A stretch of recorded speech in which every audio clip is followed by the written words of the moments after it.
What's going on? RaMTEID here, and I hope you're having a good day.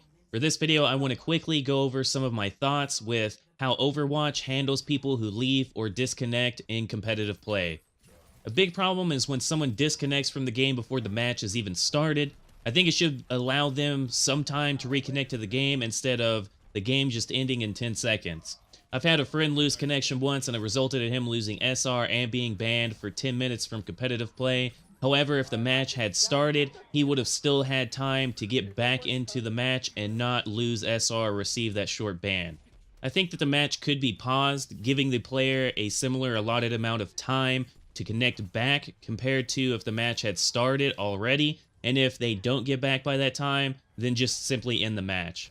This also goes into the issue of what to do when a player disconnects from a match. This one is more complex, and I've heard a few suggestions, such as allowing the disconnected player's team to go back to the spawn area, which would then pause the match and allow for that player to come back. Personally, I wouldn't mind this, but I'm not sure if Blizzard is going to consider it or not. Another problem is when a player is no longer able to get back into the match, as their team must continue on without them.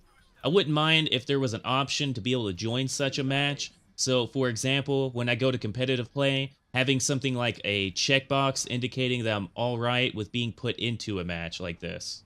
Granted, I would only be okay with this if I'm not going to lose as much SR as I would have otherwise, and you could also make it to where you wouldn't gain as much either. Because who wouldn't hate to join a match like this and immediately lose and lose a bunch of SR? They could even make it to where if you lost, you wouldn't lose any SR at all, and if you won, you gained a minimal amount. However, I think that this would be incentive for some people to simply troll, so I think that making it minimal gains and losses would be a better solution. If they were to take this approach, I would also hope that they would put in some form of safety net so you wouldn't join a match that was about to end. Anyway, that's what I have for this video. Feel free to let me know your ideas on competitive play and whether or not they should change anything on it. With that being said, I hope you have a stupendous day. I'll catch you on the next one. RaMTEID out.